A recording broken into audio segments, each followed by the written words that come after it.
Ladies and gentlemen. I want to know, can you find your mind?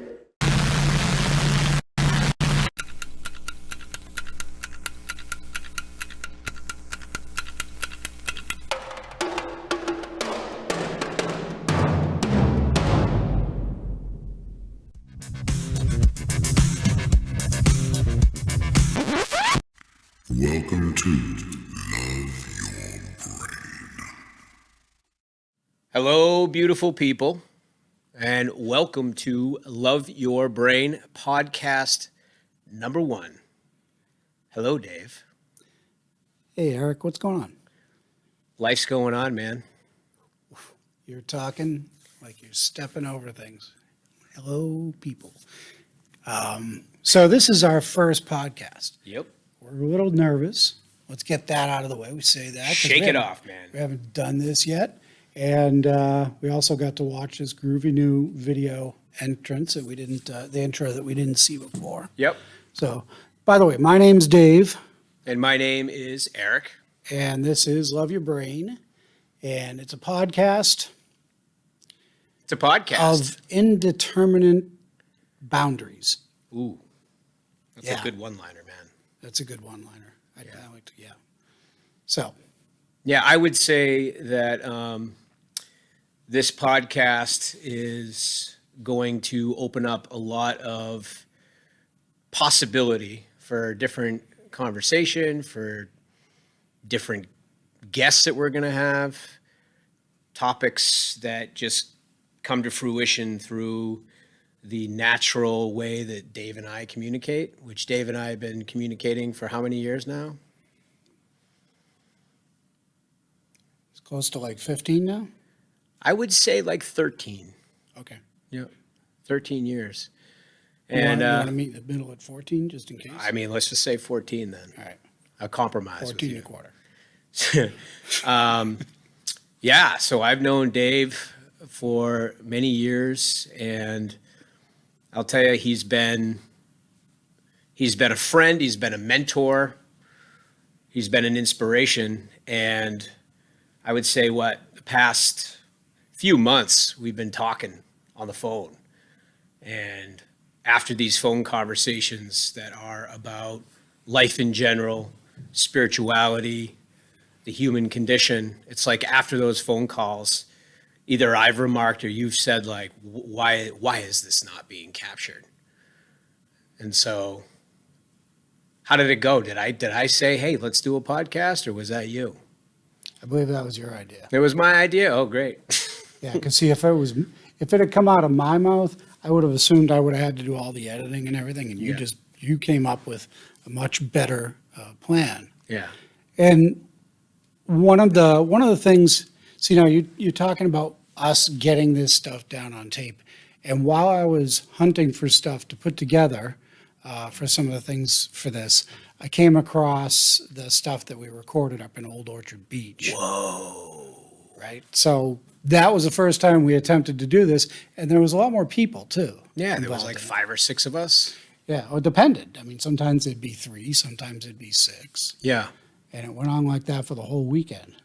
So you actually listened to that recording recently? No, because you know what? I haven't been able to translate the format yet, but Okay. yeah. You want to say a little bit about what that was, what that conversation was about? I recall a bit of it. I remember some of it. And I mean, I have the recordings, yet I only remember a little tiny bit. And one of the reasons I only remember a little bit right now, too, and I'm going to say this now, because part of the inception of all the stuff that we talk about, Eric and I, was, for me, I got diagnosed with what they call intractable migraines many years ago, which means intractable basically is doctor speak for, sorry, dude. You know, best we can do is manage it, right? It's, and I started to, I don't do anything too half-baked. And so I started digging in and learning as much as I possibly can. And I'm still doing that, but it led me down some pretty interesting roads. And so a lot of, medically, scientifically, just how the brain works, neurotransmitters, things like that. And at the same time, I'm a practicing Buddhist. And so I'm spending all this other time looking at my mind. And that's part of why the introduction might seem a little confusing to some people.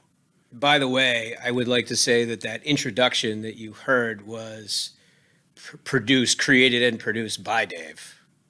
All that music. Yes, you can blame me. I will blame you and thank you at the same time. I think it's really cool, man. The whole idea behind that was that's the noise in your mind. Right, or what Buddhists call the monkey mind, right? Which is the one that's just constant chattering, jumping from one topic to the next, and so that was actually what I was trying to recreate there. And believe it or not, I planned it too. It wasn't like just things I stuck together.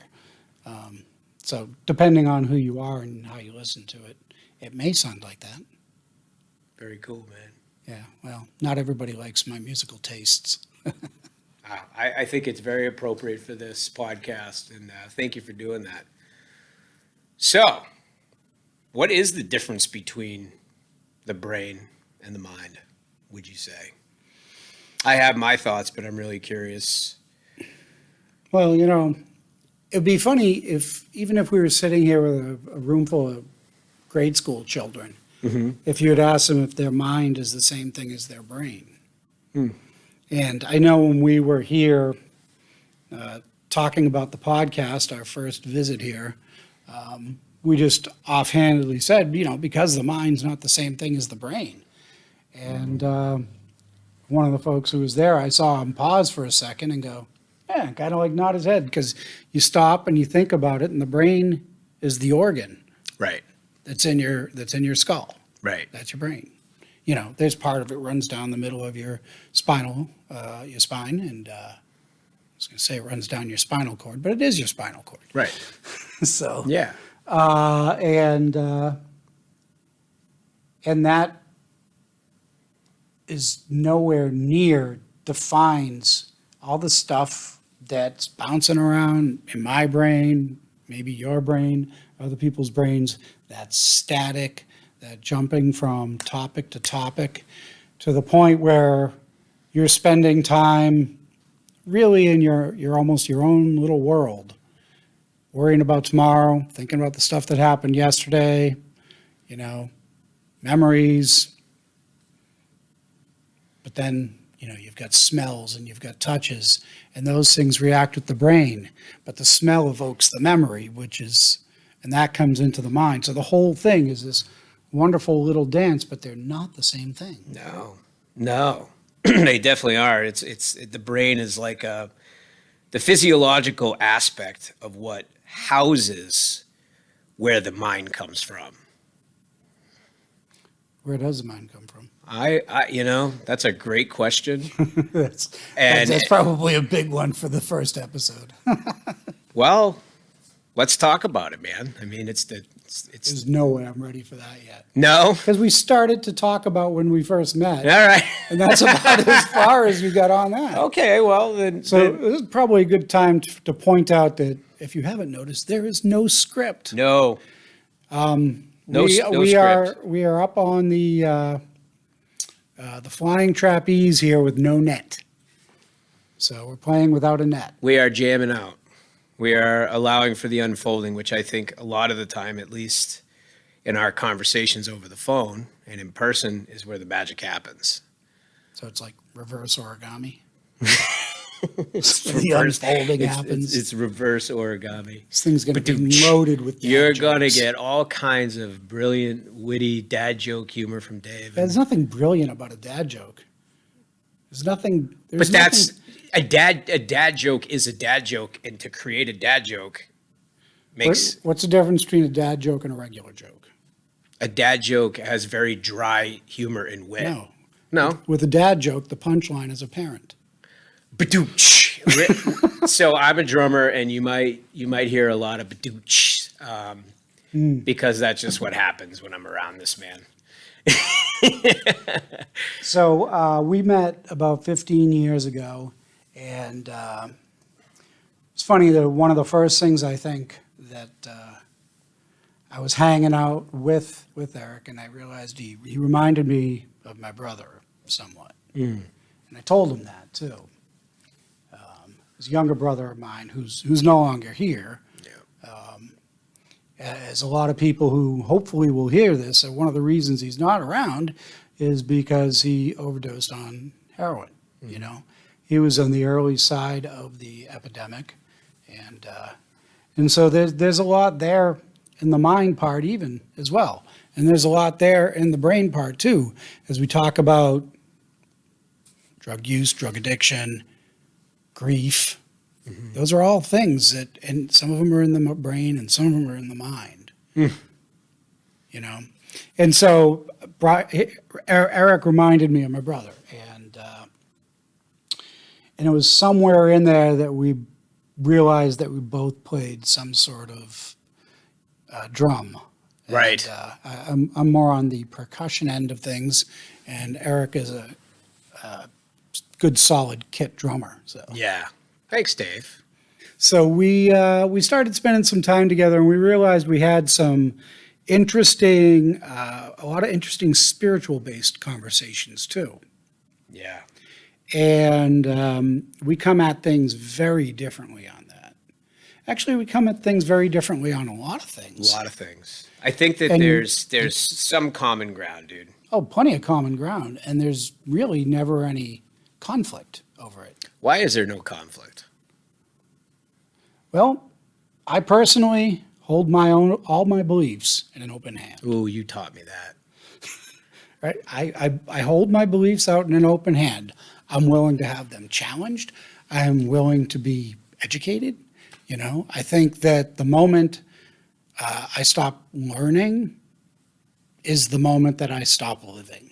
You know,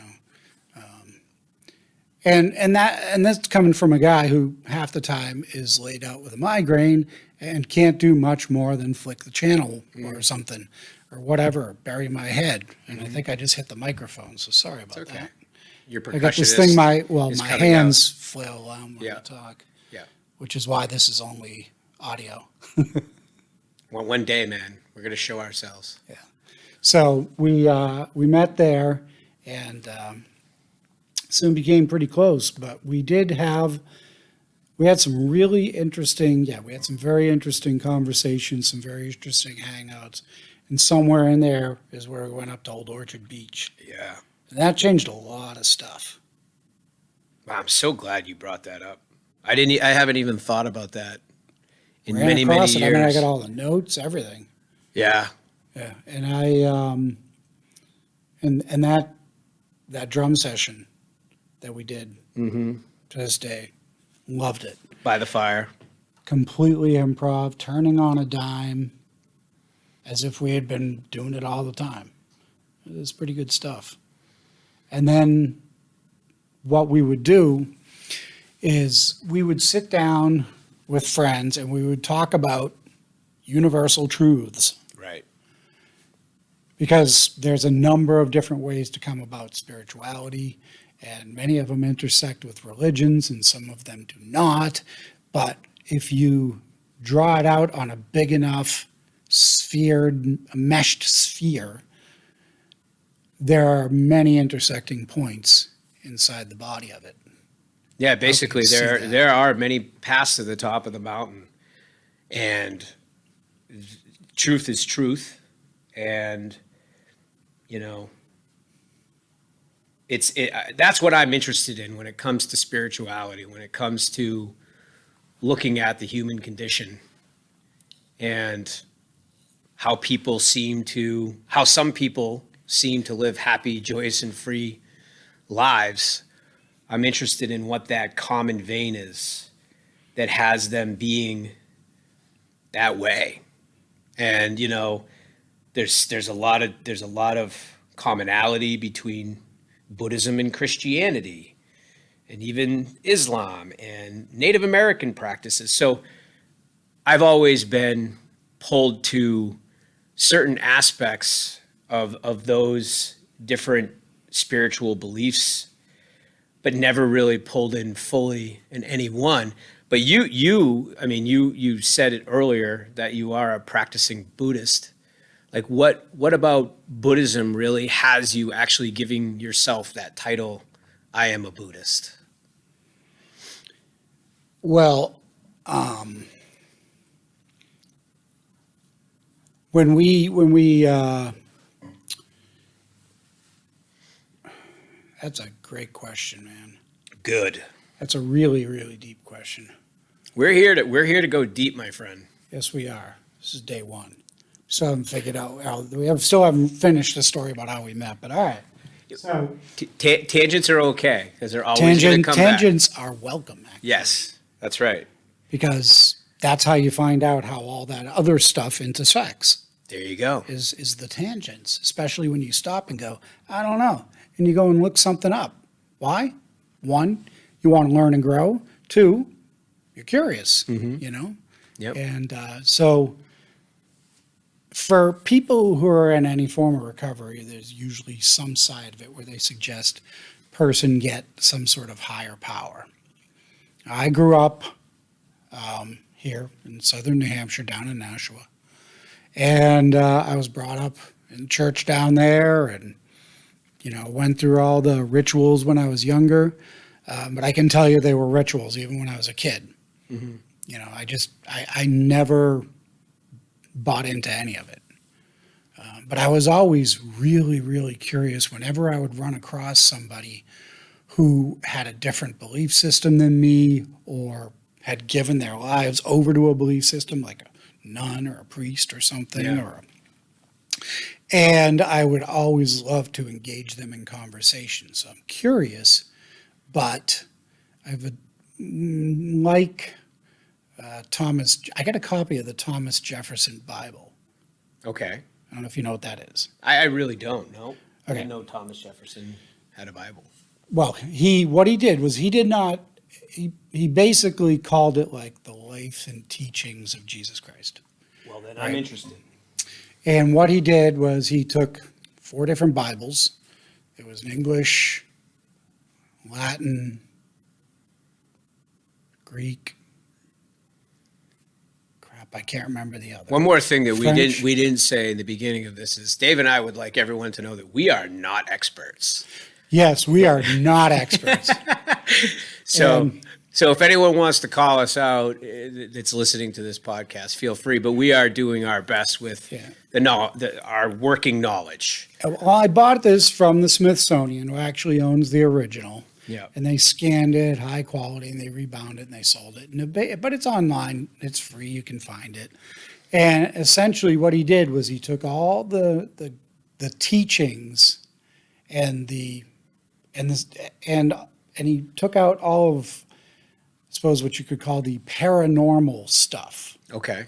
So healings and things like that don't exist in this. Okay. But the teachings, certainly the Sermon on the Mount Yeah, is right. in there, right? So, Right. And so this is the kind of way that I leaned. And so as I was getting in early sobriety, I'm checking out everything and every type of religion that I could. Mm-hmm. And I went to all kinds of different churches and synagogues, and I tried everything I could get my hands on. And I had some sort of ritual that I would do every day. And I would pick up on things from various things. I would try something, I would like something about it, I would steal a little part of that, The next one, I would steal a little part of it. So I was walking around with this quilt work, But each time I dove into certain types of teachings, I came back feeling like absolute crap about myself. Really? Absolutely. And I would need to go and kind of go back to the stuff that I did early on, which mostly revolved around meditation and stuff. Because I had learned how to meditate back in the 80s from a friend who was a yoga teacher back then. Mm-hmm. And she taught yoga in its entirety, not just the physical part. And so I learned quite a bit from her. And as you know, that comes out of Hinduism. Right. And if you didn't know, the Buddha, the Shakyamuni Buddha, the one that everybody thinks of when you say Buddha, because there were others, was a Hindu, right? And he was a practicing Hindu that decided to go on a different path because he was, not satisfied with, I don't want to get into all that yet. Yet. So, long story short, I would go back to kind of meditating and thinking about some of the teachings. And one of the books that I had really enjoyed was the Tao Te Ching. And so I would do some readings from that. I would put on I had recordings of the Tibetan monks out of Kyoto chanting, and I would meditate to that. And I would go toward all of this, at the time, it didn't occur to me, it was all Buddhist stuff, to recenter myself, and then I would go back out and explore again.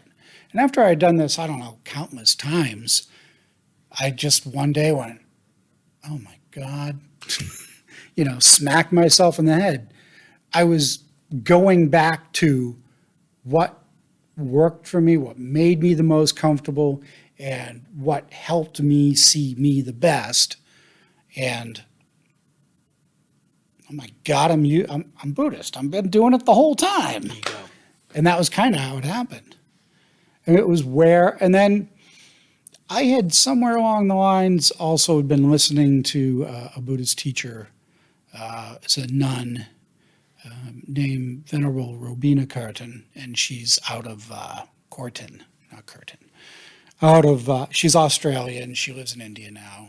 She's Buddhist. I remember now. you telling me about her. Yeah, and I had been listening to her for years. She was giving a teaching down in Boston, and I went down there with a friend and got right into it with her. Like nobody else would debate her. I was like, yahoo! Jumped right in, and she invited me back. And in the end, I asked her to be my teacher. I'm still in touch with her. It's been a few years now, hasn't it? Yeah, I mean, that's who I was listening to before I came in here, just to kind of center myself. So that's kind of my short version of the travel there. And so within a very short period of time, I realized I was a Buddhist, and I got a teacher that I already had a connection to and have been following that path. It's a very, very slow path ever since. It's a very slow path for me. I'm a slow guy. Slow, but obviously effective enough where you're still calling yourself a Buddhist and practicing the teachings. Yeah, one thing's for sure. I learned I need some sort of daily practice? Well, yeah.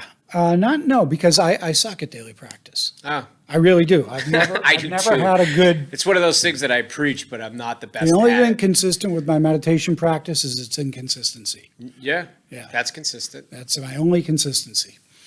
What was the question?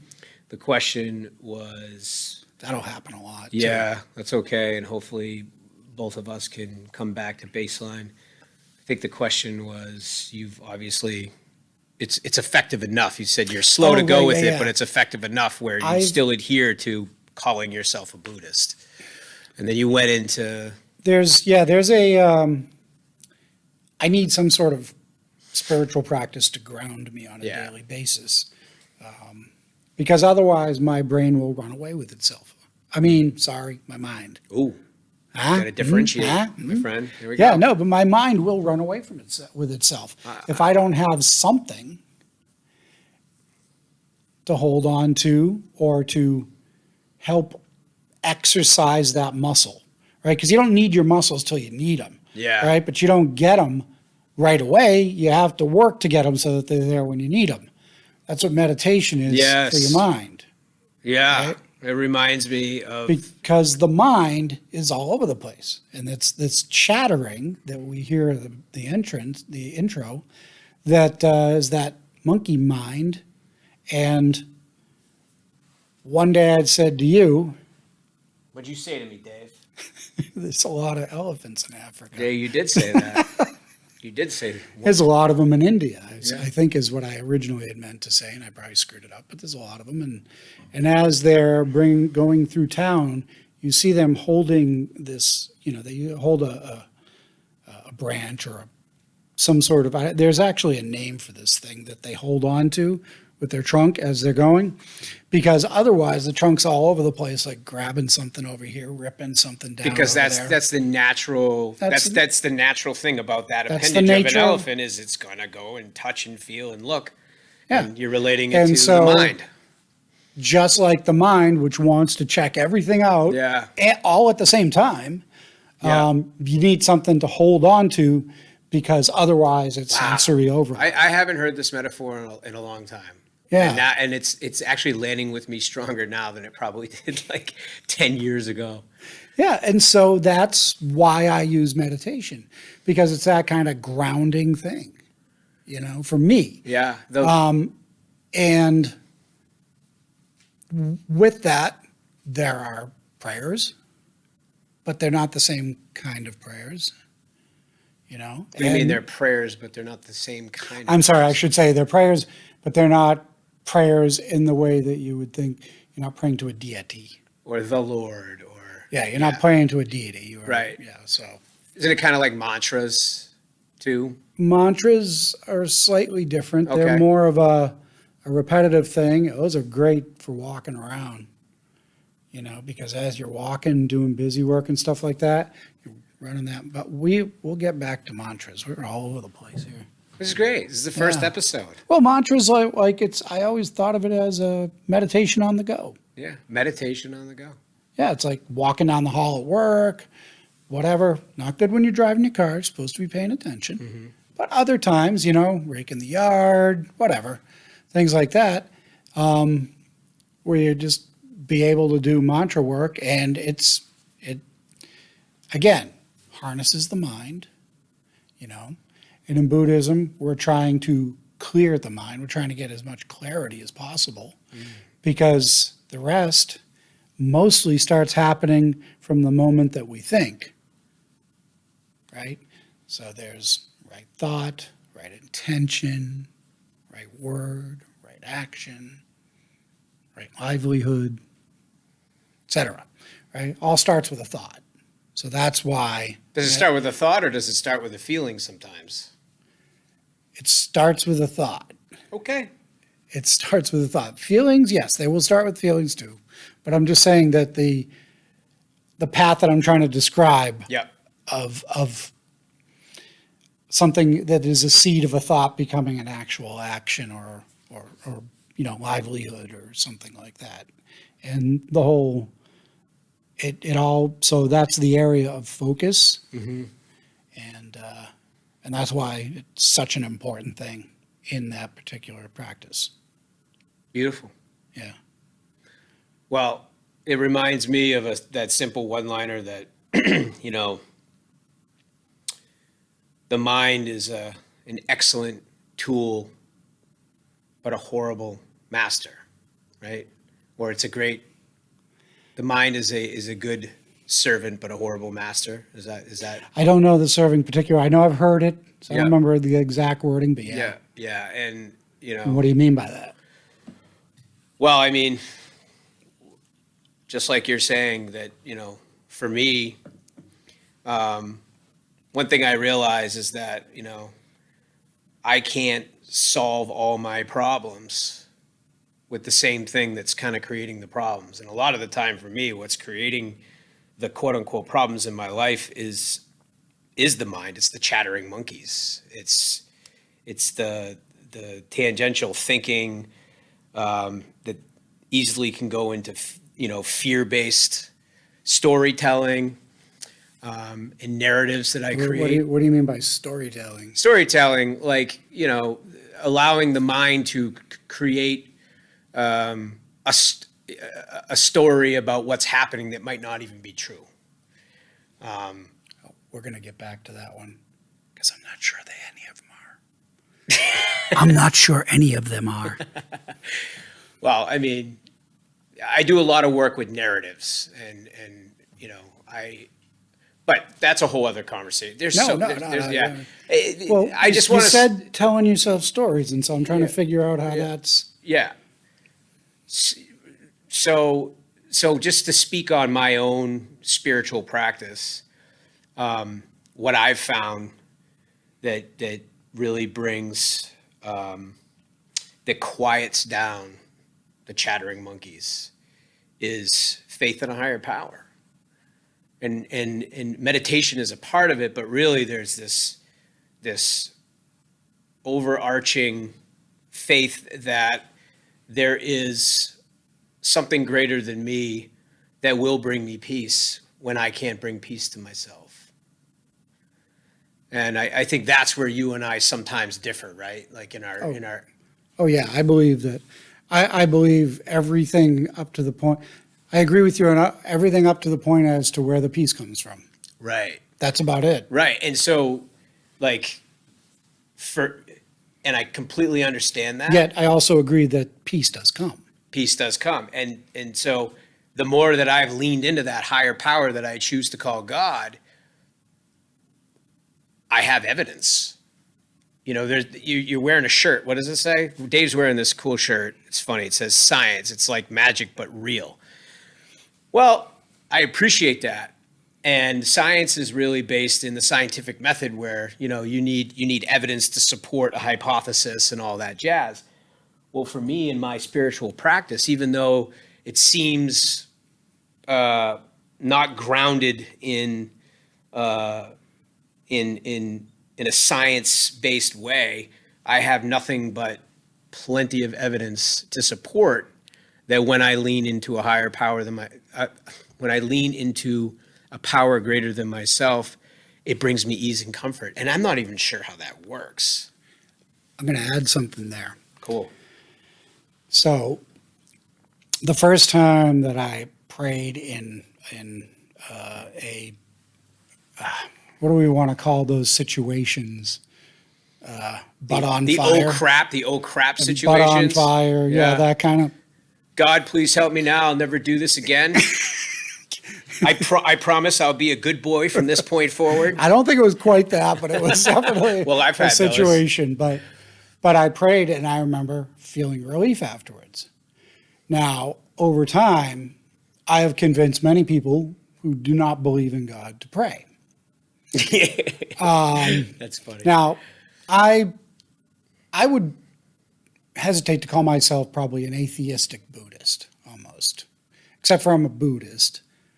So I see you as agnostic, but that's okay because I know you. But go ahead, continue. We can battle that one out later. Yeah. But if I'm praying, then what is making me feel better, right? Mm-hmm. And where is the peace coming from? And I had this talk with somebody just recently, and they were like, "Well, it's got to be coming from God." And I'm like, "Why?" And they're like, "Well, you're praying." And I'm like, "Well, first off, I'm not addressing anybody. I'm not petitioning. I'm praying intentions.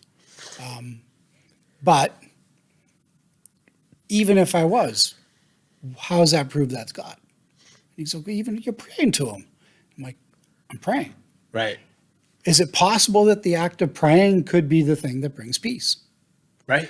I don't know beyond that.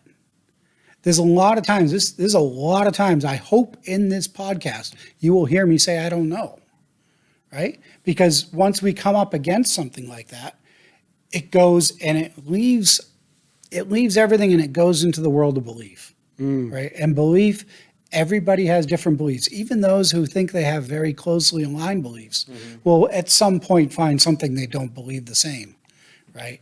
And so that gets into the land of belief.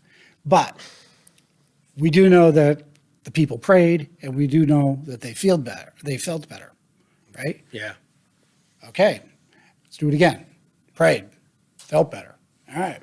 Evidence. Try it one more time. Yeah. Right. So it's evidence, right? Right. It's the scientific method. I got a hypothesis. Ba boom, ba boom, ba boom. Yep. Here I am. I know I have something that calms me down when, my heart's racing. I'm scared. I'm ready to wring somebody's neck.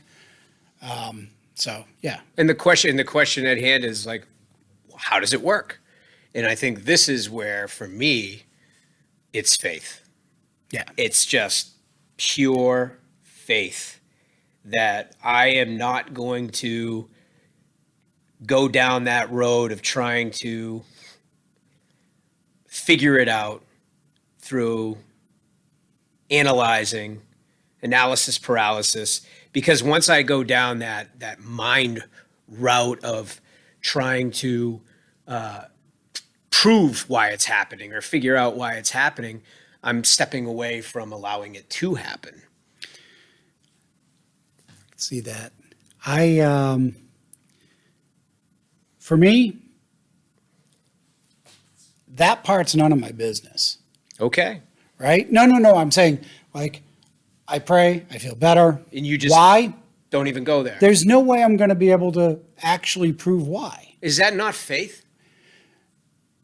No, that's experience. It's just experience. The first time I did it was on faith that somebody else was telling me something that might work. Right. Right. After that, it was repeat and experience, right? Mm-hmm. And then the rest is going out and examining and learning and doing different things. But I don't necessarily care why it's happening. You just know it works. So here, let me ask you this. You got some medical issue. I don't know, your ear turned into a cantaloupe.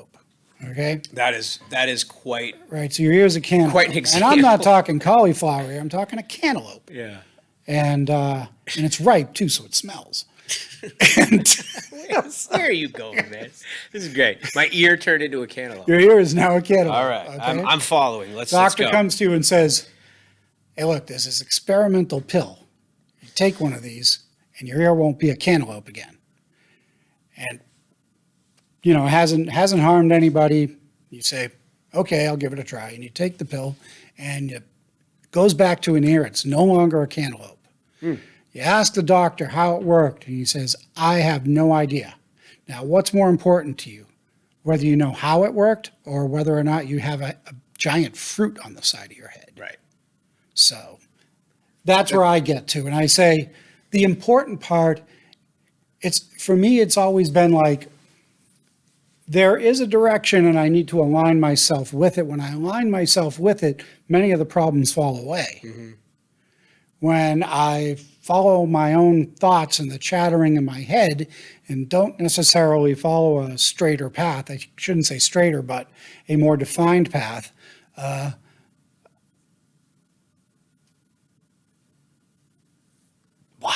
that train just went right off the cliff.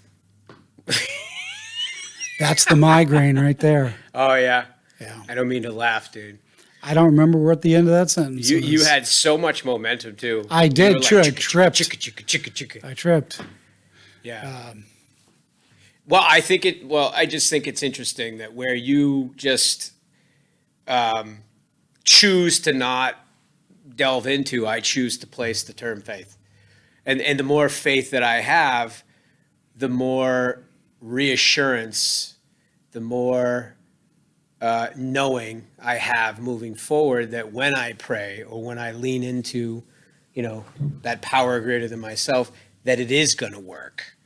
And so 11:11, when I said that, it was 11:11. So that's the other thing about me is I choose to and experience a reality that is based in a lot of magic and a lot of synchronicities.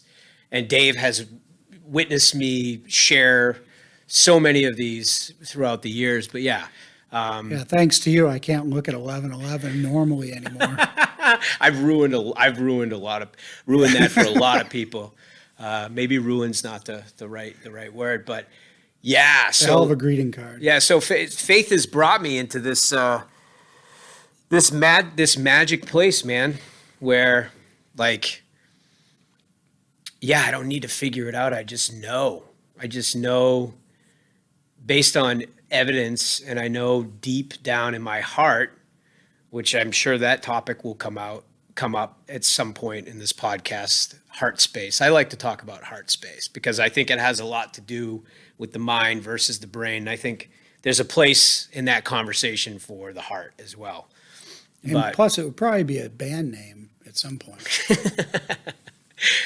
but the more I have faith and live in heart space, the more I find evidence that supports that God exists in my world. And when I was just saying what I was just saying up on this timer that Dave and I can see that you all cannot, it was 1111, and 1111 is such a powerful number for me. I have it on my forearm. It's also my unintentional sobriety date, and was when I realized that 1111 was my sobriety date. That was the first real spiritual experience that I ever had, because when I was younger, I'm going to tell a little story. Is that all right with you? Sure. Dave's sitting there. I'm looking at his affect. I'm looking at his body language. I'm like, Go ahead, neighbor. so when I was about 7 or 8 years old, learning how to tell time, I was actually up at my great aunt's place. We call it the farm. It's actually a place in Goffstown. Has a lot of history. It's a historical site. What? You brought me there. I did bring you there one time. Yeah, I met your grandfather. You fed the chickens, the whole deal. Yeah. Well, so I was about 7 or 8, maybe a little bit younger, learning how to tell time on, like a grandfather clock, the little hand and the big hand, that whole 9 yards. And I had a very inquisitive and beautiful aunt, great aunt, Aunt Betty, who was like, she knew that I was learning how to tell time in school. She goes, Eric, what time is it right now? And we look at this big grandfather clock that's been in our family for who knows how long.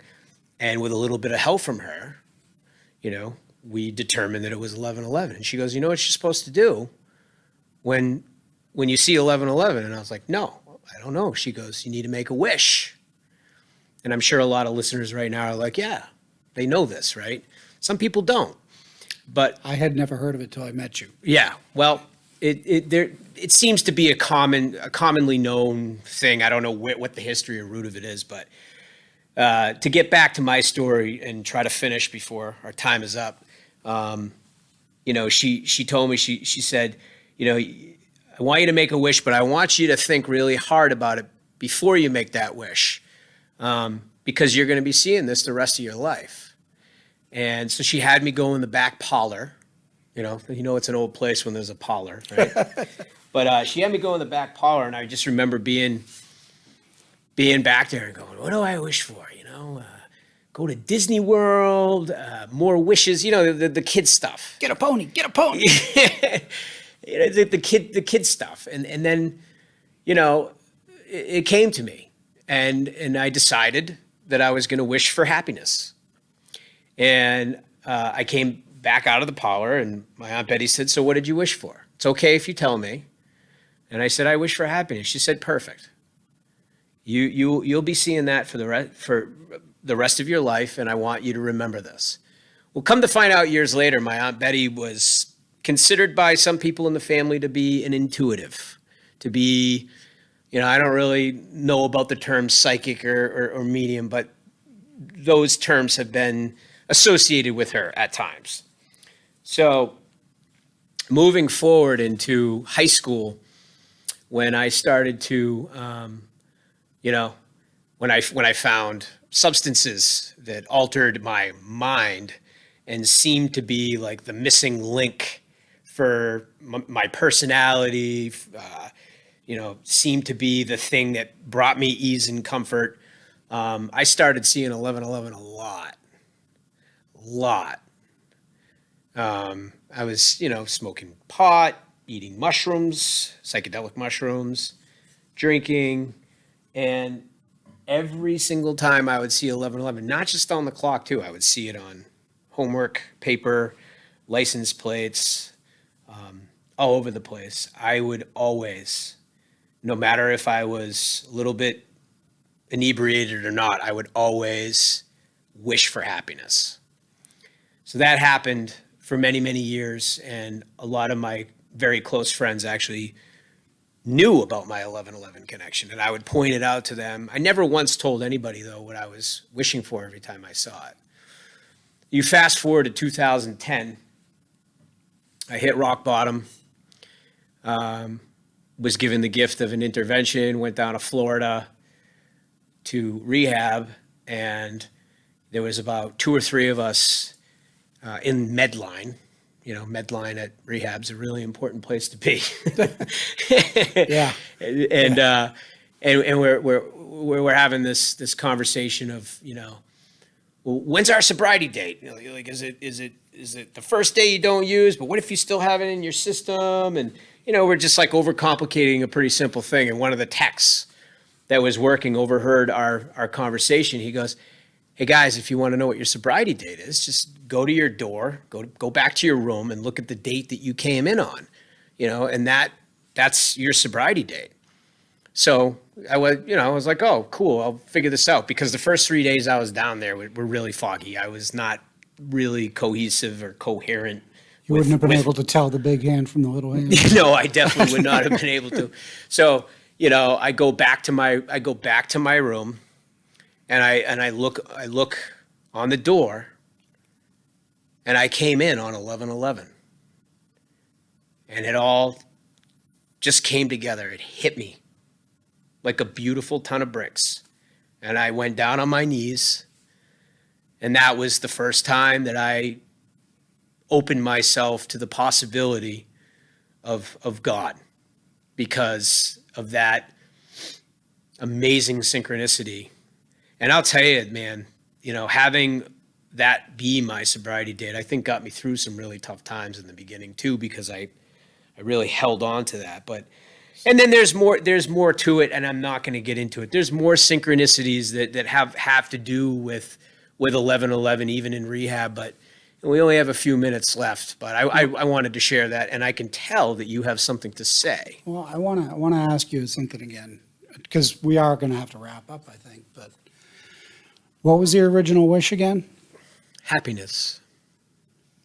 I can't think of a better way to end, because that's perfect Buddhist wish too. So, anybody who's anybody who's listening, wish you happiness. Wish you happiness. Yeah, I wish you happiness, Dave. I'm nothing but thrilled about what we're up to and where we're going. And do you have any final words? No, but I do want to thank those who are sitting in the editing booth right now, taking their time to help us produce this. I don't have any final words. I thought happiness is the perfect word to end on. Well, then I'm complete. I wish you happiness. Especially since I didn't come in here very happy. Yeah? Yeah. How do you feel now? With my hands. Paducci. Okay, on that. And on that note, stay tuned. We're going to have more podcasts coming up. I think we're going to be doing every 2 weeks or so. There's going to be different topics that we bring up, and also we're probably going to have some guests come in too as well. Yeah, Dave? I think so, because eventually they're going to get sick of hearing us.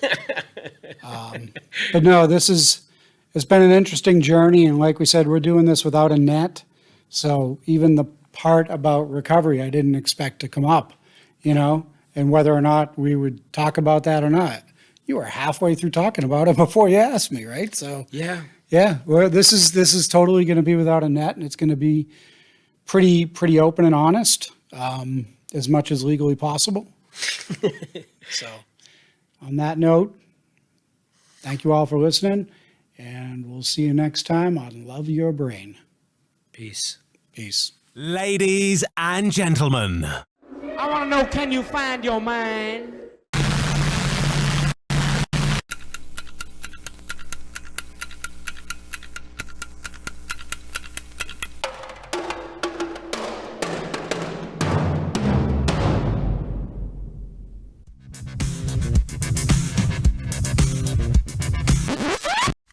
Welcome to